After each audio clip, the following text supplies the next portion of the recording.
నేను చెప్పిన ఈ కార్యక్రమాలన్నీ కూడా కేవలం ఆంధ్రప్రదేశ్ కాదు, నేషనల్ లెవెల్ ప్రోగ్రాము. రాష్ట్రంలో కూడా, అంటే తెలంగాణ రాష్ట్రంలో కూడా ఈ యొక్క యోజన ప్రతి ఒక్క చోట కింది స్థాయి వరకు ముఖ్యంగా అద్భుతంగా రిజల్ట్స్ రాబోతున్నాయి. ఎందుకంటే మొట్టమొదటిసారిగా వారి మీద వ్యతిరేకత వీరికి ఓటేయమని, వీధి మీద వ్యతిరేకత వారికి ఓటేయని కాకుండా ఒక పాజిటివ్ ఓటు, మీ కార్యక్రమాలు చేశాము, మీ పథకాలు చేశాము, this is our progress card, నంబర్లతో సహా స్టాటిస్టిక్స్ ముందు పెట్టి మీరు మాకు ఓటేయండి అని వినమ్రతతో వాళ్ళ ముందు మేము నమస్కారం చేసి అడగబోతున్నాం ఈసారి ఎలక్షన్. కాబట్టి ఖచ్చితంగా ఈ 2024లో జరిగేటువంటి ఎలక్షన్ను నరేంద్ర మోడీ గారి యొక్క పనితీరుకి ప్రతిబింబిస్తామని మేము అనుకుంటున్నాం. అంటే డిఫరెన్సియేషన్ అనేది ప్రజలు చూసి బీజేపీకి ఓటేయాలి అని అంటే ఏ రకమైన విశ్వసనీయత ఉండాలి ఆ విషయంలో? ఎవరిని చూసి ఓటేయాలి? మోడీ గారిని చూసి ఓటేయాలా, లోకల్గా ఉన్న లీడర్లను చూసి ఓటేయాలా? ఎందుకంటే లోకల్ ఎన్నికలు, అసెంబ్లీ ఎన్నికలు జరుగుతున్నప్పుడు ఈ ప్రాబ్లం వస్తుంది బీజేపీకి. సో పార్లమెంట్ ఎన్నికలు జరుగుతున్నప్పుడు అందరూ మోడీ గారికే వేస్తారని అనుకుందాం ఒకసేపు. కానీ లోకల్ ఎలక్షన్స్కి వచ్చేసరికి, అసెంబ్లీ ఎలక్షన్స్కి వచ్చేసరికి కొంచెం తేడా కనిపిస్తుంది. ఖచ్చితంగా సార్. ఇప్పుడు ఎందుకంటే మీరా ముఖ్యమంత్రిని ప్రొజెక్ట్ చేయరు, ముఖ్యమంత్రి ఎవరనేది ప్రొజెక్ట్ చేయరు, లోకల్గా ఎమ్మెల్యేలను ఉంటారు. సో వాళ్ళు ఎంతవరకు ప్రజలతో మమైకం అవుతారు, వాళ్ళు ఎంతవరకు ప్రజలకి తెలుసు అనే విషయం సో కొంతమందికి అయితే ఐడియా ఉంటుంది. సో ఇవన్నీ కూడా ఉంటాయి ప్రాస్పెక్ట్స్ కొంచెం ప్రజలు ఆలోచించాలని అంటే. సో వీటిని ఏ రకంగా మరి మీరు అధిగమిస్తున్నారని అనుకోవాలి సార్? ఒకటి, మా బ్రాండ్ అంబాసిడర్ మోడీ గారు, మీరు అన్నట్లు మాకు ఎమ్మెల్యేలు లేరు, ఎంపీ లేరు అనేటువంటి వాటి నుంచి మేము పైకి ఎదిగే క్రమంలో మాకు లాస్ట్ ఎలక్షన్లో వచ్చింది 0.85% ఓటు శాతం వచ్చింది. ఈ 0.85%ని ఏ రకంగా మేము 7% కానీ 8% కానీ 10 వరకు ఏ రకంగా తీసుకెళ్లాలనేటువంటి సాధ్యమవుతుంది కార్యక్రమంలోనూ ఖచ్చితంగా ఎందుకు సాధ్యం కాదని, ఎందుకంటే ఈ మొట్టమొదటిసారిగా మేము చేశామనేటువంటిది ప్రజలందరూ కూడా గ్రహిస్తున్నారు. ఎందుకంటే మేము కింది స్థాయికి వెళ్ళినప్పుడు, గ్రామానికి వెళ్ళినప్పుడు మోడీ గారు అనేటువంటి వారు ఈరోజు ప్రతి ఒక్కరికి తెలిసినటువంటి, ఆయన తెలుసు, నేను అనేది అదే, ఆయన తెలుసు. కానీ లోకల్గా ఉన్న లీడర్ ఎవరైతే అసెంబ్లీకి సంబంధించి నుంచుంటారో వాళ్ళు తెలియకపోవచ్చు కదా. ఖచ్చితంగా. ఇప్పుడు పురంధేశ్వరి గారు, ఇప్పుడు మీరు అన్నట్టుగా కొంతమంది వేళ మీద లెక్క పెట్టచ్చు బీజేపీలో, ఆంధ్రప్రదేశ్ బీజేపీకి సంబంధించి నాయకుల్ని బాగా తెలుసు అందరికీ అని చెప్పాను. ఇప్పుడు మాధవ్ గారు ఉన్నారు, ఎమ్మెల్సీ అయ్యారు ఆయన. సో మళ్ళీ ఎమ్మెల్సీ అవుతారా? అవ్వలేదు, ఆయన ఎమ్మెల్సీ కాలేకపోయారు. సో అలాంటి వాళ్ళని పోనీ అట్లీస్ట్ ముందుకు తీసుకురాగలిగారా? పోనీ మీకున్న అలయన్స్, మీకున్న ఫెడరల్ సిస్టంలో మీకున్న బంధుత్వాలకు మధ్యలో సో ఎమ్మెల్సీగా ఆయన్ని మళ్ళీ మీరు ప్రమోట్ చేసుకోగలిగారా?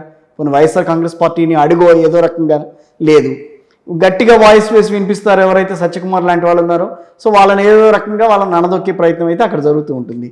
సో ఇలాంటి ఈ భిన్న భావాలున్న వ్యక్తుల మధ్యలో బీజేపీ ఏ రకంగా పైకి రావాలి, ఏ రకంగా పైకి వస్తుంది అనేది ఇక్కడ. ఒకటి సార్, నువ్వు సత్యకుమార్ గారిని అనగదొక్కుతున్నారని, వారు మా జాతీయ కార్యదర్శి అండి, ఒక స్టేట్కి ఇన్ఛార్జ్గా ఉన్నారు. ఈరోజు అనేకమైనటువంటి కార్యక్రమాల్లో అనేకమైనటువంటి జిల్లాలు తిరిగి మీరు అనగదొక్కుతున్నారని కాదు, మీరు నేను చెప్తున్నా ఏ రకంగా ఆయన మీద.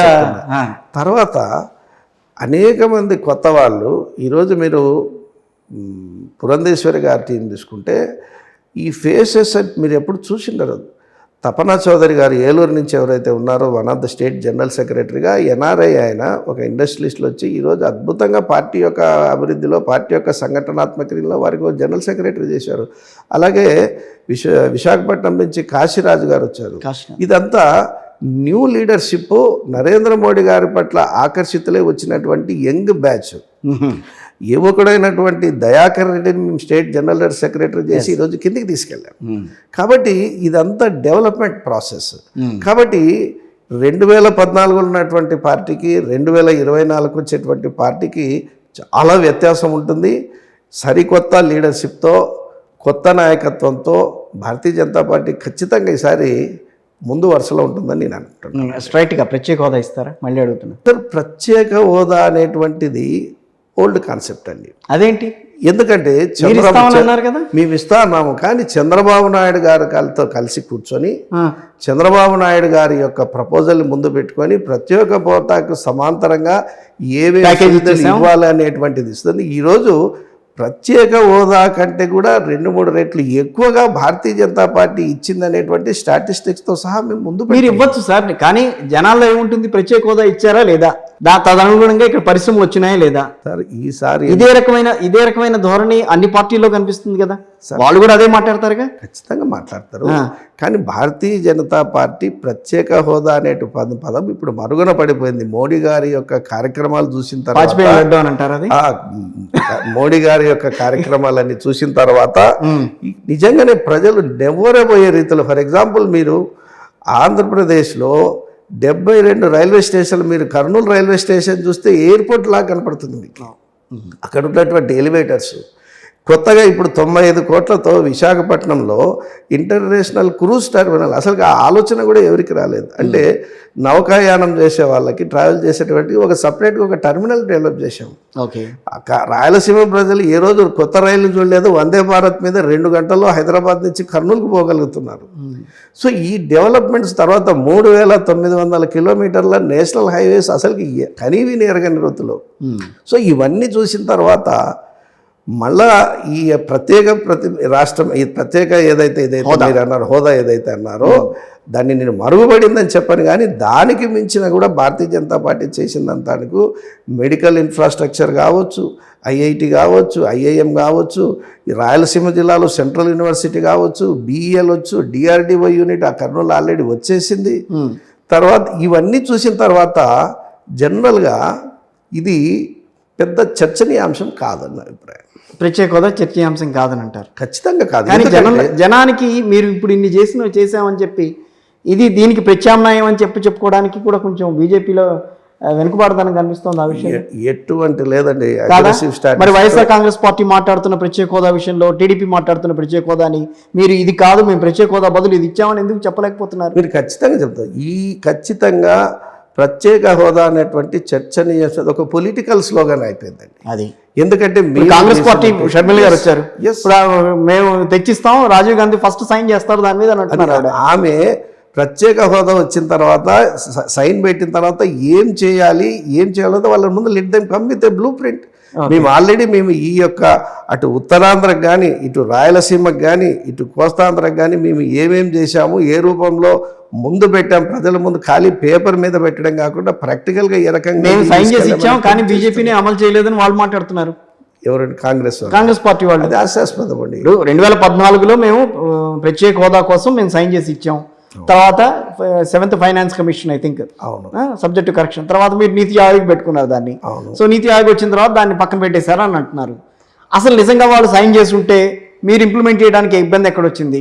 ఈ రోజు మళ్ళీ ప్రత్యేక హోదా అన్న అంశం బయటికి రాదు కదా. అప్పుడు ఇంప్లిమెంట్ చేయడానికి టెక్నికల్ అయినటువంటి ఇబ్బంది తప్పించి నిధులు అంతకంటే 3 ఇస్తున్నామనేటువంటి విషయం కూడా అప్పుడు మనం ప్రతిపాదించారు. రాష్ట్ర ముఖ్యమంత్రి చంద్రబాబు నాయుడు గారు దానికి ఒప్పుకొని సంతకం కూడా చేశారు. కాబట్టి ఇప్పుడున్న పరిస్థితుల్లో ప్రత్యేక హోదా అనేటువంటిది కేవలం ఒక రాజకీయమైనటువంటి చర్చనీయాంశం, అంతేగాని విభజన హామీలు ఖచ్చితంగా విభజన హామీ ఏవైతే ఉందో, రైల్ ఫ్యాక్టరీ రాలేదు, ఐ మీన్ మన ప్రత్యేక ఇది తీసుకొస్తా అన్నారు కదా, రైల్వే జోన్ కు సంబంధించి లోక్సభలో క్లియర్ గా చెప్పాము. జోన్ ఆల్రెడీ పార్లమెంట్లో అలాట్ అయింది. ప్లేస్కు సంబంధించిన విషయంలో రాష్ట్ర ప్రభుత్వం నుంచి కొద్దిగా క్లారిఫికేషన్ సంబంధించి ఉంది, కానీ రైల్వే జోన్ ఆల్రెడీ అలాట్ అయిపోయింది, పార్లమెంట్లో కూడా పాస్ అయిపోయిందండి. సార్ రైల్వే జోన్ అయిపోయింది, సరే మీ తప్పు లేదు రైల్వే జోన్ విషయం, ఖచ్చితంగా లేదు. మిగతా విభజన అంశాల అన్నింటిలోనూ మీ తప్పు ఎక్కడా లేదా? ఎక్కడా లేదండి. ఏ విషయంలోనైనా సరే భారతీయ జనతా పార్టీ రాజధాని విషయం అనేటువంటిది ఈ 2 పార్టీలు, ఆంధ్రప్రదేశ్లో ఉన్నటువంటి 2 పార్టీలు, అటు తెలుగుదేశం కానీ, ఇటు వైఎస్ఆర్సీపీ కానీ, ఈ 2 పొలిటికల్ పార్టీలు దోబూచులాడుతున్నాయి. భారతీయ జనతా పార్టీ స్పష్టంగా చెప్పింది, అమరావతి రాజధాని అనేటువంటి విషయం మాకు స్పష్టమైనటువంటి అవగాహన ఉంది, కానీ ఎటువంటి రాజధాని ఏమనేటువంటి భారతీయ జనతా పార్టీగా మాకు కొన్ని అభిప్రాయాలు. 3 రాజధానులు ఒప్పుకుంది కదా భారతీయ జనతా పార్టీ. ఇప్పుడు భారతీయ జనతా పార్టీ అమరావతి ఆంధ్రప్రదేశ్ రాజధానిగా మా యొక్క నిర్ణయం, దానికి మేము కట్టుబడి ఉన్నాం.